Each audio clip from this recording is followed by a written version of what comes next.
नमस्कार दोस्तों एक वक्त ऐसा भी था साहित्य की दुनिया में, अदब की दुनिया में, जब किसी भी महिला का उपन्यास लेखन स्वीकार नहीं किया जाता था। किस्मत आपा की बात भी चर्चा में पहले एक बार हम लोग कर चुके हैं, जिक्र उनका भी आया है।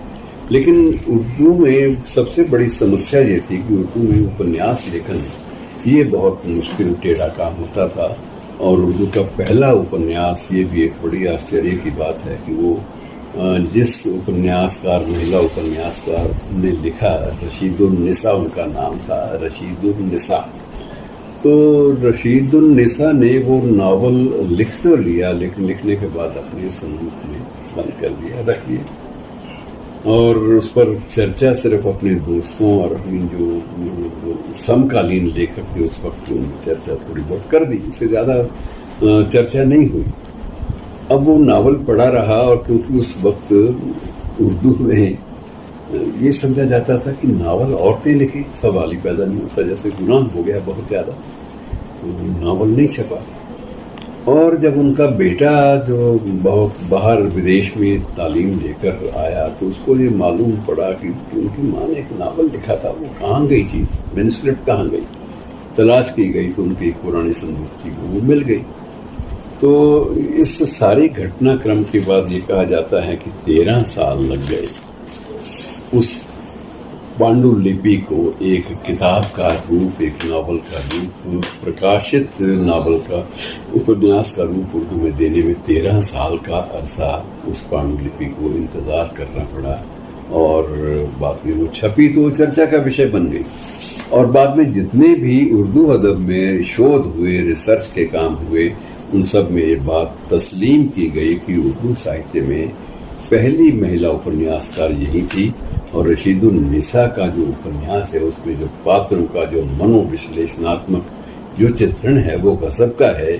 और ऐसा लगता था कि वो मनोवैज्ञानिक आधार पर मानवीय प्रवृत्तियों को समझने वाली सशक्त किस्म की महिला उपन्यासकार थी। लेकिन इसमें सवाल है कि ये सिर्फ पैदा होता है कि यदि कहीं वो वक्त पर छप गया होता तो ये एक बहुत बड़ी बात होती है। और उसके बाद लगातार अच्छा लेखन महिलाओं द्वारा वो प्रकाश में आने लगता, और एक नया सामाजिक जो एक जागरण था उसका स्वरूप हमें अदब की दुनिया में देखने को मिल जाता। लेकिन कई बार ऐसा होता है कि परंपराएं इस बात की भी अनुमति नहीं देती कि कोई महिला कोई लेखन की दुनिया में भी एंट्री कर सके, प्रवेश कर सके, अपनी उपस्थिति दर्ज करवा सके। ये बात उस काल की है जब किस्मत आपा जैसी भी बाद में आई। लेकिन बाद में जितनी भी उपन्यासकार, महिला उपन्यासकार या कहानीकार आई या शायरा आई, तो उनमें सबसे बड़ी ये थी बात कि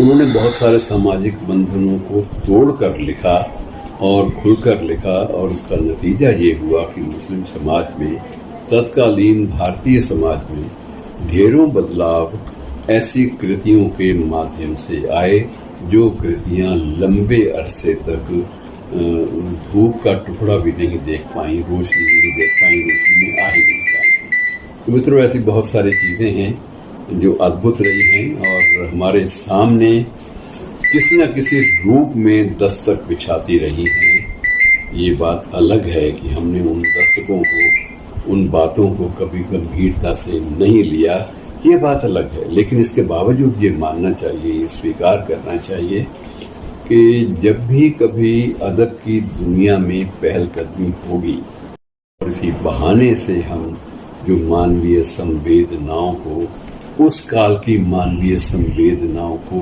व्यक्त होता हुआ देख पाएंगे। शुक्रिया।